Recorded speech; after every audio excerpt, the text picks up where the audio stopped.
Financial learning के YouTube channel पर आपका स्वागत है। आज मैं आपको अडानी ग्रुप की एक सबसे स्ट्रॉन्ग फंडामेंटल वाली कंपनी अडानी पोर्ट्स लिमिटेड के बारे में बताने जा रहा हूँ। अडानी पोर्ट्स लिमिटेड जो कि शिपिंग और पोर्ट्स के बिजनेस में उसको डिस्कस करने का मेन रीज़न यहाँ पर ये है कि इनके बारे में एक बहुत ही अच्छी न्यूज़ निकल कर आ रही है, जो कि इकोनॉमिक टाइम्स पे मैंने यहाँ पर ओपन किया हुआ है। इकोनॉमिक टाइम्स पे मेंशन है कि इज़राइल ने अपना जो हाइफा पोर्ट है वो अडानी पोर्ट्स लिमिटेड और इज़राइल की एक अनदर केमिकल फर्म गैडोट को $1.2 बिलियन पर सेल कर दिया है। यानी कि जो हाइफा पोर्ट है वो अपने आप में ट्रेड के लिए बहुत ही स्पेसिफिक ज्योग्राफिकल लोकेशन पर इस्टेब्लिश है और इसको अब अडानी पोर्ट्स और गैडोट मिलकर आगे रन करेंगे, ऑपरेशनल करेंगे और इससे इनका रेवेन्यू बहुत ज़्यादा एक्सपेंड होने की चांसेस है, जिसमें अडानी ने इस हाइफा पोर्ट में जो टेंडर डील हुई है उसमें 70% स्टेक अडानी के पास है और गैडोट जो कि इज़राइल की फर्म है उनके पास 30% होल्डिंग है। अब हम एक बार अडानी पोर्ट्स का बिज़नेस एक बार और देख लेते हैं कि ये किस-किस सेगमेंट में बिज़नेस कर रहे हैं। तो मैंने यहाँ पर इनकी adaniports.com इनकी वेबसाइट को ओपन किया हुआ है। एक बार हम वेबसाइट से गो थ्रू हो लेते हैं कि इनका किस-किस चीज़ में इनका बिज़नेस है। यहाँ मैंने वेबसाइट को ओपन किया हुआ है। इसको मैंने स्क्रॉल डाउन किया। तो अवर बिजनेसेस करके यहाँ पे टाइटल दे रखा है। तो इनका बिजनेस मेनली तीन तरीके से है कि पोर्ट्स एंड टर्मिनल्स का बिजनेस है, लॉजिस्टिक्स यानी कि सामान को इधर से उधर ले जाने का, और इंडस्ट्रियल लैंड का बिजनेस है। तीन तरीके से ये ऑपरेशनल कर रहे हैं अपने बिजनेसेस को। और इंडिया के जोग्राफिकल लोकेशंस के हिसाब से, जिस हिसाब से इंडिया की जोग्राफी है, अडानी पोर्ट्स जैसे बिजनेस आगे आने वाले टाइम पे कई कई गुना हो सकते हैं, यहाँ से मल्टी बैगर हो सकते हैं और इनका आगे आने वाले टाइम पे काफ़ी अच्छा ग्रोथ का स्कोप है।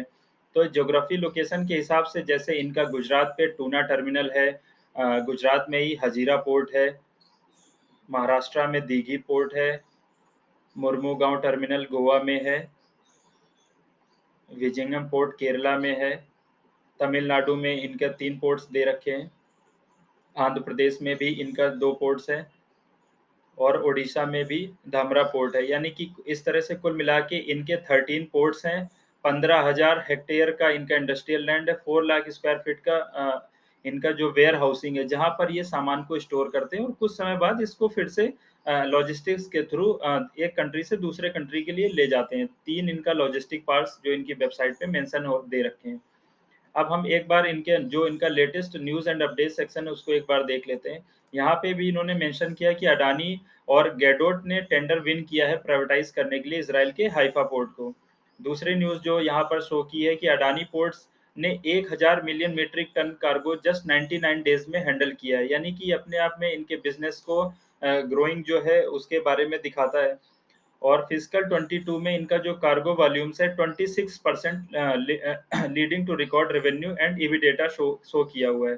सस्टेनेबिलिटी इस तरीके के बिजनेस के अपने आप में बहुत ही ग्रोथ है और डिमांडिंग बिजनेस है। ये अपने आप में एक मोनोपोली बिजनेस है। अब एक बार हम इनके फंडामेंटल एनालिसिस के बारे में देख लेते हैं कि इनका जो प्रॉफिट एंड लॉस स्टेटमेंट है, शेयर होल्डिंग पैटर्न है, वो क्या कहता है।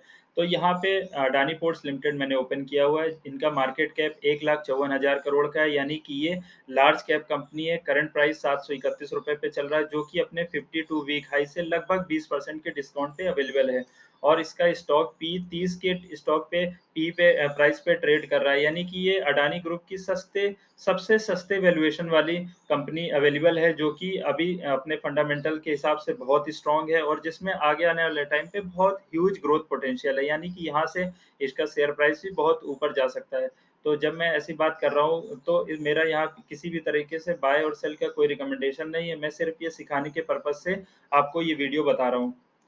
कंपनी का आरओसी 11.2 है, आरओई 14.7 है, फेस वैल्यू कंपनी का यानी कि स्टॉक का जो फेस वैल्यू वो 2 रुपए का है। Price to earning ratio P ratio अभी हमने डिस्कस किया है, 30 का है। कंपनी अपने लगभग 200 डे मूविंग एवरेज प्राइस पे ही लगभग ट्रेड कर रही है। अब एक बार हम इनका जो शेयर होल्डिंग पैटर्न है उसको देख लेते हैं।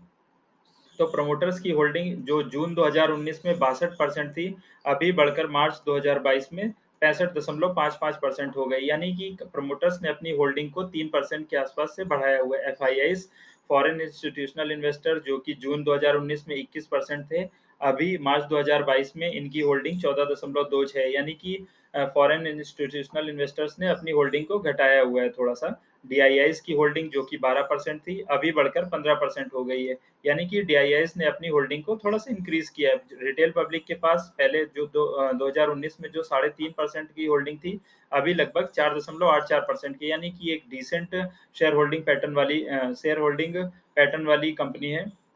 अब इसके एक बार हम क्वार्टर रिजल्ट्स को देख लेते हैं, जो कि अभी मार्च 2022 तक का ही क्वार्टर का रिजल्ट इनका अवेलेबल है। तो यहाँ पे जो इनकी लास्ट क्वार्टर पे सेल्स आई थी 3,845 करोड़ की थी। तो इन्होंने अपनी क्वार्टरली सेल्स में काफ़ी जंप किया है पिछले कई क्वार्टर्स में।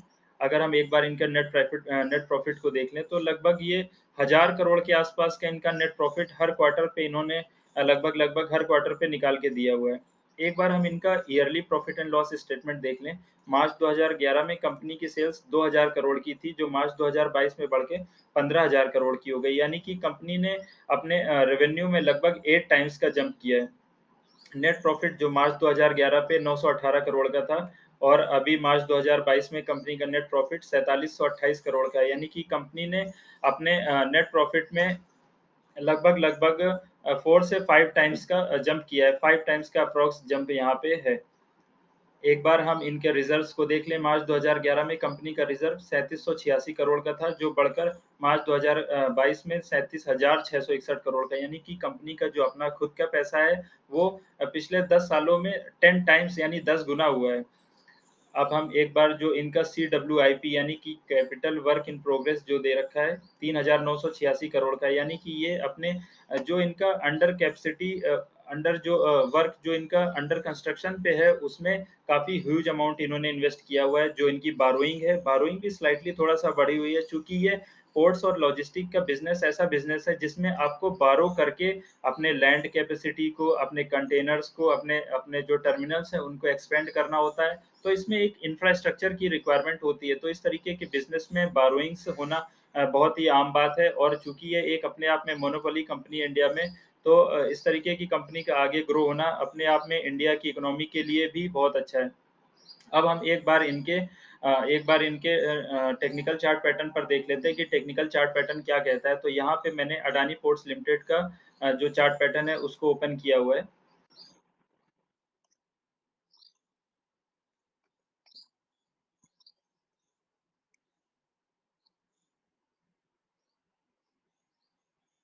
अभी मैं ये मैंने आपके लिए पहले से ही ड्रॉ करके रखी हुई है, इसको मैं एक बार दिखा देता हूँ। यहाँ पे मैंने अडानी पोर्ट्स लिमिटेड का जो ये ग्राफ है इसको ओपन किया हुआ है। तो अगर अभी हम इसके करंट प्राइस से देख लें कि जो करंट प्राइस चल रहा है इनका, लगभग 730 के आसपास इनका करंट प्राइस चल रहा है। तो कंपनी ने पिछले 1 साल पे एज़ सच कोई बहुत बड़ा अपसाइड मूवमेंट नहीं किया है, बीच में थोड़ा-सा ऊपर जाने की कोशिश की बट उसके बाद से कंपनी लगभग एक ही चैनल पे ट्रेड कर रही है। अगर हम इसके चार्ट पैटर्न को थोड़ा ध्यान से देखें तो यहाँ हमें एक अच्छा खासा uh, reverse head and shoulder pattern एक बार दिखाई देता है। Head and shoulder pattern sorry. ये एक शोल्डर हो गया, ये हेड हो गया और ये राइट शोल्डर बनकर ऊपर जाने की इस तरीके से कोशिश हो रही है। अगर हम इस हेड एंड शोल्डर पैटर्न के हिसाब से इसका अपसाइड मूवमेंट देख लें,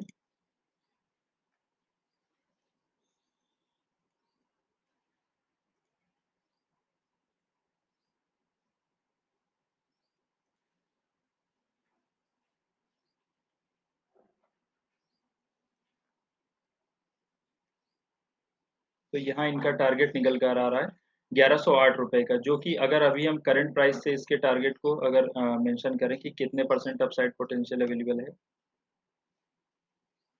तो लगभग 51% के आसपास, यानी कि अभी भी इसके चार्ट पैटर्न के हिसाब से इसका 51-52% का गेन अवेलेबल है और चूँकि ये अपने आप में एक ग्रोइंग बिज़नेस है, तो यहाँ से काफ़ी ऊपर जाने के चांसेस हैं। तो इस तरीके की कंपनी अगर आप और भी जानना चाहते हैं, तो मैं अपने वीडियोज़ पर आपके लेके आता रहूँगा। तब तक